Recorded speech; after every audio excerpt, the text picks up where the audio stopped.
I'm Walter Cronkite. This is the story of Mustafa Kemal Atatürk, the strong man who in a little more than a decade led Turkey out of the Middle Ages and into the 20th century. The story, The Incredible Turk, as the Prudential Insurance Company of America presents the 20th century.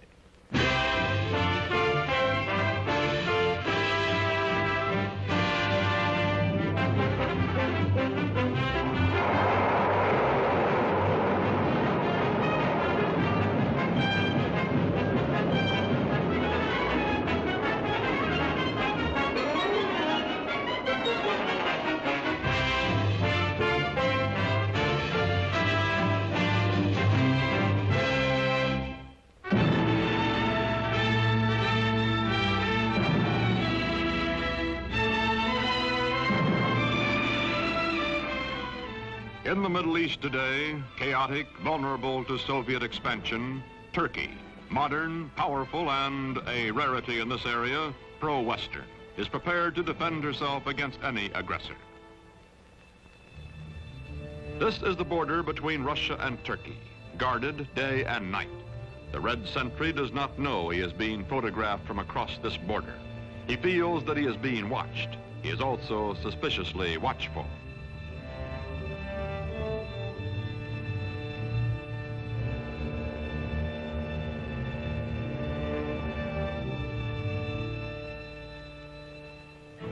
Today, Turkish cavalry defends the broken, desolate terrain at the edge of Asia Minor.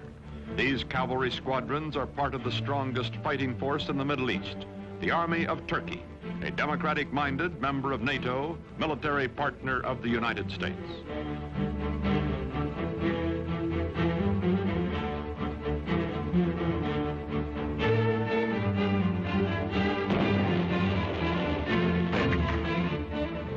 Modern Turkey, strong and stable, was created out of a dying Oriental despotism by one man, unique in history, Mustafa Kemal, called Atatürk, father of the Turks. In a moment, this story, The Incredible Turk.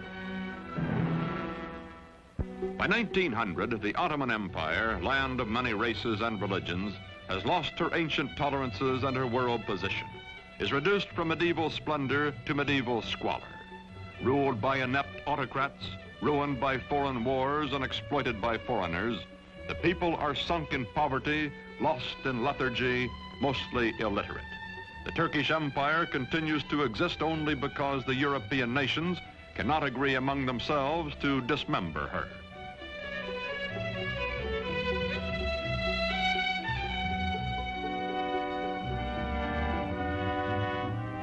Before World War I, Germany has plans to embrace Turkey as an ally, then to subjugate her as a satellite. To visit the sick man of Europe, as Turkey is called, comes the German emperor himself, Kaiser Wilhelm II. He is received with more than ceremony. His glowing promises, such as the Berlin to Baghdad Railroad, are believed by the Sultan and his government, and even by the nationalist-minded Young Turks. When war comes, Turkey will waver between her old friend Britain, allied with her hereditary enemy Russia, and her new friend Germany. On October 29, 1914, Turkey takes into war, on the Kaiser's side, her obsolescent army.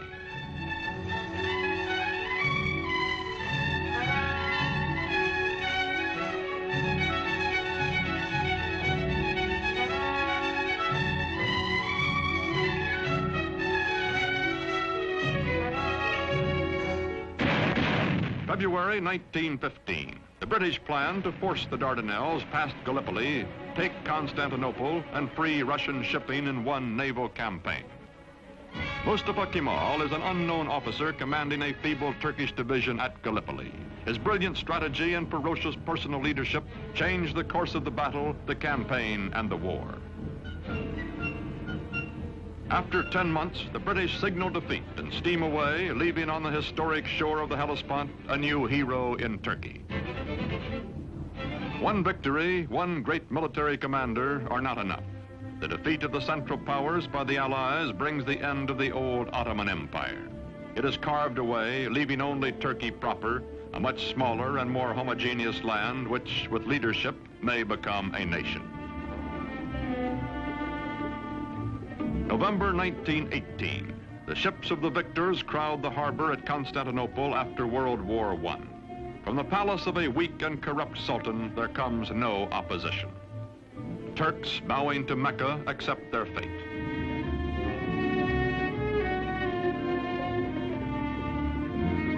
From France and from Great Britain, occupation troops disembark to take over the ancient capital.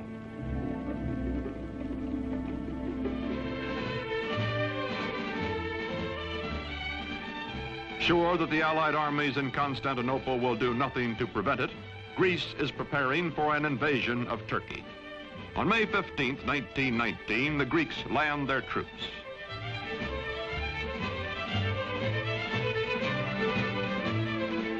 In Ankara, in the heart of Turkey, Mustafa Kemal organizes the Turkish liberation movement, takes command of the Free Turkish Army.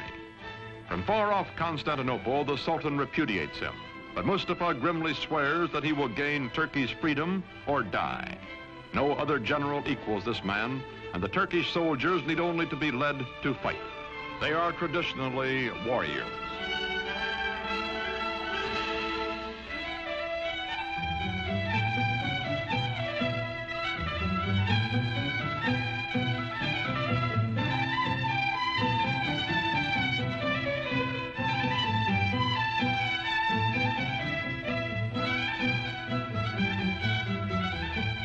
Quickly, Mustafa Kemal gathers the forces of an occupied Turkey under his almost unchallenged domination. His hastily recruited bodyguards stand ready to defend him with their lives.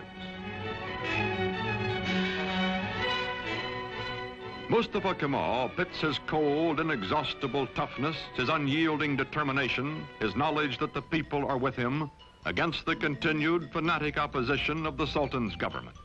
Ammunition must be made by hand, by old men and hungry workmen, boys and children. Mustafa Kemal's Turkey is going into battle with the Greeks.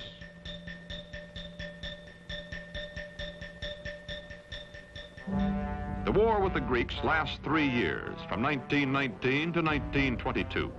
The Turkish people know it is a war of extermination, atrocious, no quarter given or asked.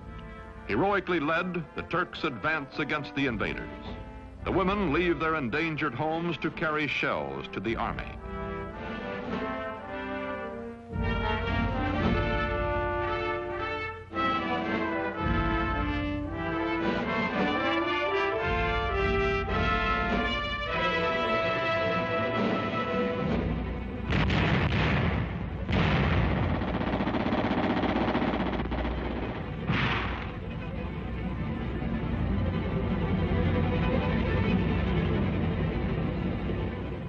September 1922, the Greeks are driven back to the Aegean Sea. Offshore, Allied rescue ships stand by. Into the seaport of Smyrna, called Izmir by the Turks, pour thousands of Greeks, joined by sympathetic Christian minorities, fleeing before the armies of the man whom the British call the most terrible of all the terrible Turks. From the ships, bread comes to the docks for the desperate refugees. Bread so that they may live another day.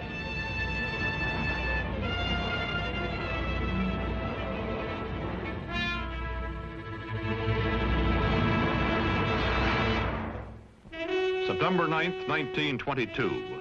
The Turks enter Smyrna, last stronghold of the invaders. They take vengeance against the Greeks for whole Turkish villages wiped out, for their kinsmen massacred.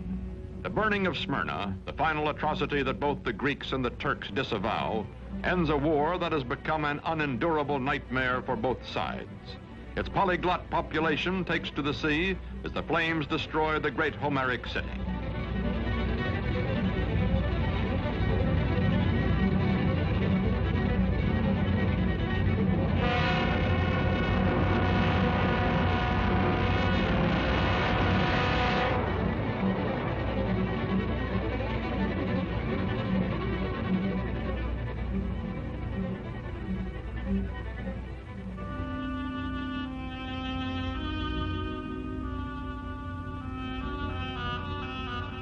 Star and crescent fly over liberated Turkey.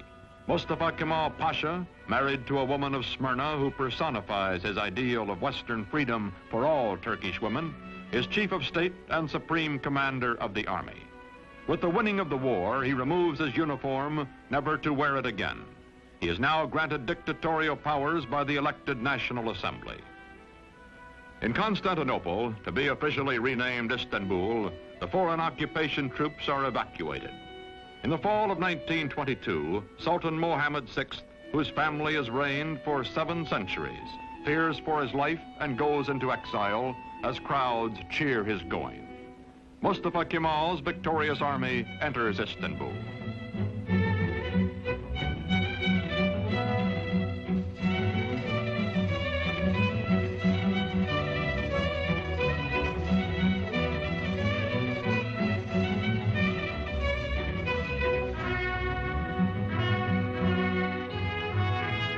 First president of the First Turkish Republic, Mustafa Kemal, during the 1920s, keeps his limitless wartime powers and his command of the army, makes the hard, dry town of Ankara his capital. His fantastic dream is not of empire or conquest, but of creating a democratic Turkey, a new kind of Turk in his lifetime. The Ottoman sultans also had been caliphs, secular and religious rulers. Turkey's new government separates church and state. Instead of Friday, day sacred to Islam, when Muslims everywhere ritually cleanse themselves, the Western Sunday is proclaimed the official day of rest. Although Mustafa Kemal insists on personal religious freedom, it is known that he personally detests the gesture of abasement prescribed for worship when Muslims touch their foreheads to the floor in their brimless headgear.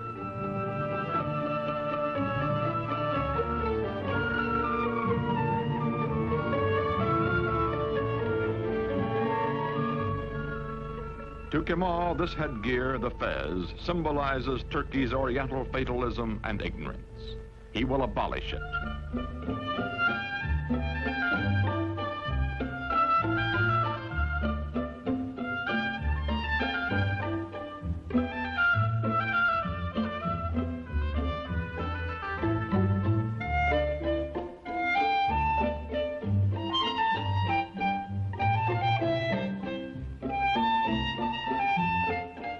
Wearing the fez becomes an act of treason. European hat makers unload in Turkey. But woe betide the foreigner who dares laugh at a Turk in his new hat. More than 90% of Turkey's 13 millions are illiterate. Mustafa, who earned in school his second name, Kemal, meaning excellent, himself takes charge of replacing the difficult, obsolete Arabic script.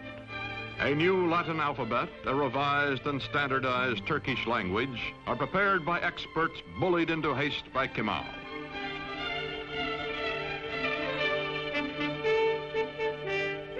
To make a modern nation capable of government by the people, all Turkey must be sent to school.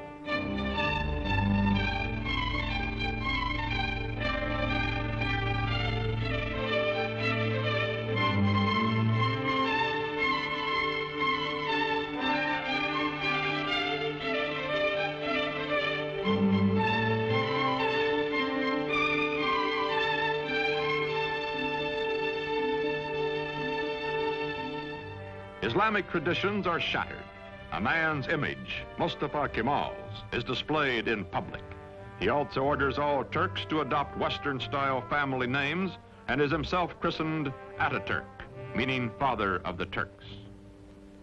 The faces of Turkish girls and women are hidden, and they live in virtual slavery until Atatürk unveils them by decree.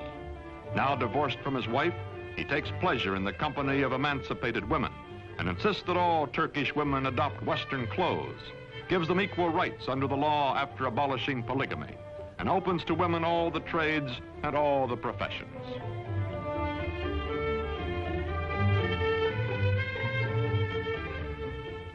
Atatürk, who has eaten the black bread of poverty and lived in the front lines of war, acquires the trappings of power. His proud, fiercely disciplined bearing, which annoyed his superior officers years before, does not change now that he acknowledges no superiors. The men around him treat him as emperors and primitive chieftains and modern dictators are treated. Flatter and yes him, seek the smallest of privileges, such as lighting his cigarette.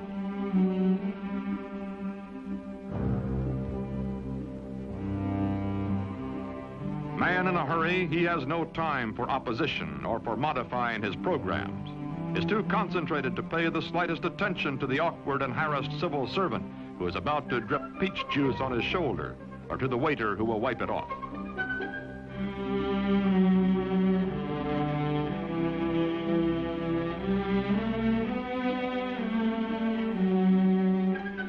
Although gossip is rife of his spare time affairs with women, of private drunken orgies by which Ataturk relieves long periods of relentless labor, this monarch in mufti never loses his public dignity, even at play. He is adored, also respected, also hated and feared and ruthless in dealing with those who oppose him. Now he goes into the countryside, to remote villages, to archaic farms, to rouse the lethargic and primitive peasants. His credo, Turk, be proud, work, be confident.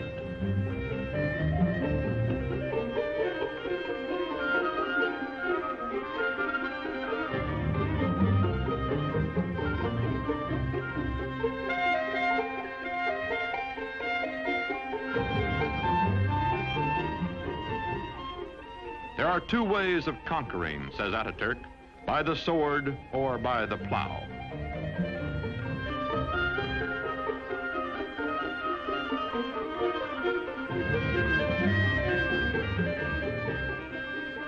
To show his phlegmatic peasants what he wants, he buys land, demonstrates the advantages of tractors. Ataturk, son of a civil servant, military careerist, now all-powerful dictator, becomes a model Sunday farmer.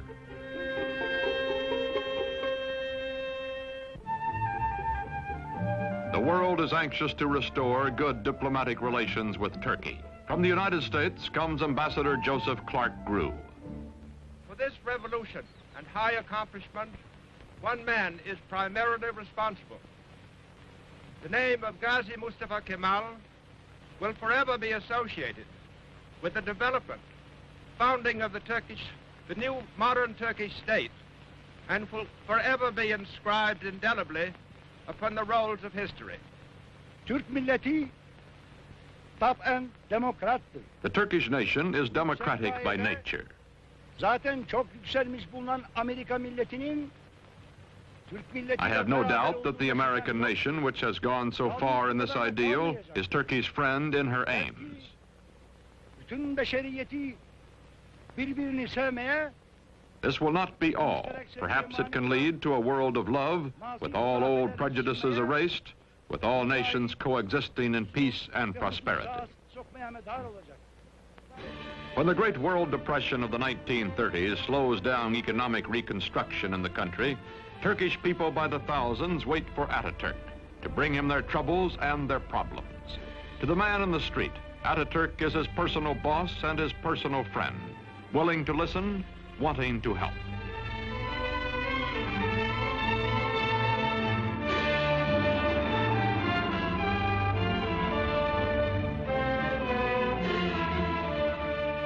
All over the country, Ataturk preaches the ways of the West, scolds and harries workmen to carry out his forcible plan for industrializing the Turkish Republic.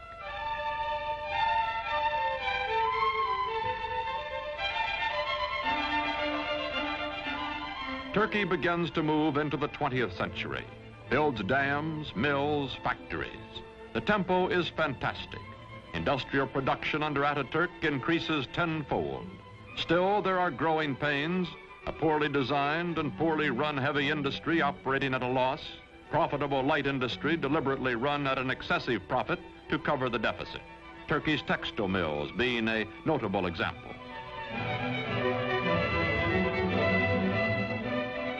The European nations compete briskly for Turkish trade, for her surpluses, her chrome, and her tobacco, in exchange for the manufactured goods, machinery, and arms she imports. Turkey's foreign relations are excellent, but war is in the offing. Ataturk hopes Turkey can remain neutral, as indeed she will do during most of World War II. But meantime, he must mend his defenses and re-equip his neglected army, a bayonet army from an earlier era of belligerence.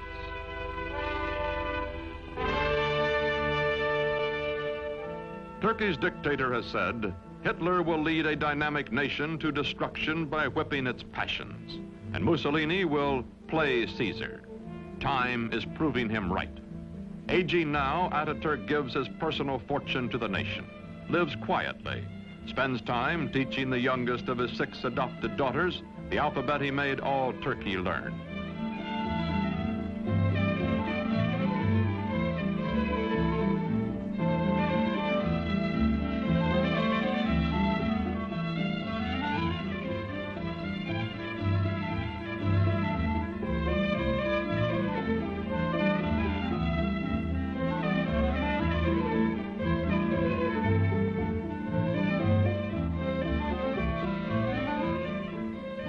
Watching his young nation, Father Ataturk believes in her democratic future and has preserved for her under his autocratic rule the Republican Constitution and the secret ballot which will elect his successors. His severest Western critic grudgingly admits, Ataturk is dictator so that Turkey may never again have a dictator. The Shah of Iran is among the neighboring rulers who come to admire Ataturk's prospering, progressive nation. The Emir of Transjordan comes. The Arab world is impressed by Turkey, but later when nationalism develops throughout Islam, none of its leaders will have Ataturk's genius or his convictions.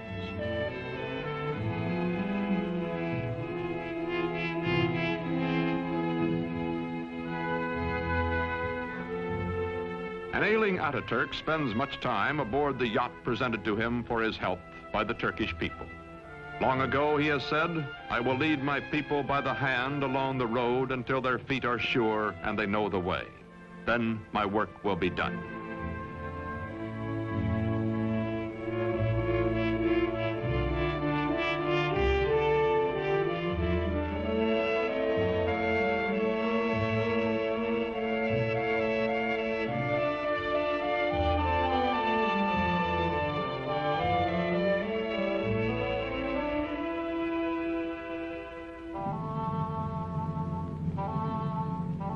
On November 10th, 1938, Ataturk dies at the age of 58. 13 years of his life he spent in active warfare fighting for Turkey. For 15 years, until his death, he was our first president and absolute ruler. His last command is that his successor be one who will follow his course. İsmet İnönü is that man.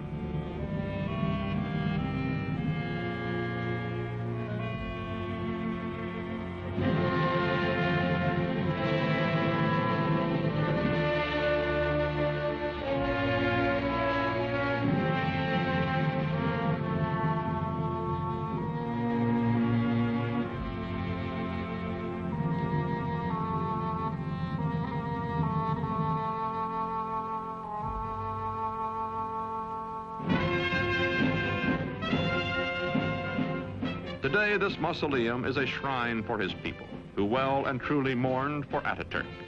Marching past in fighting trim, the soldiers of Turkey are the sons of the ragged forces who followed him to fight for Turkish independence 40 years ago.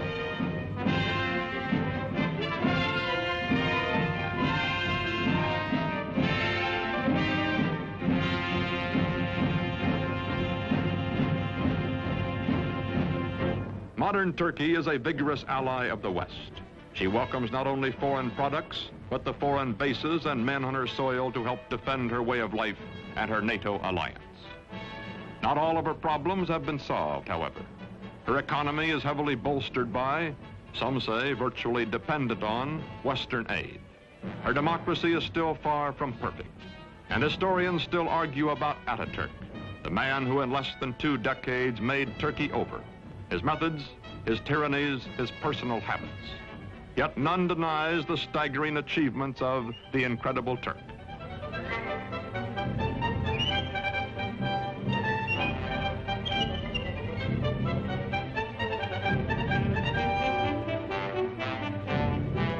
These, our allies, guarding the gates to the east, are the inheritors, the children of Mustafa Kemal Ataturk.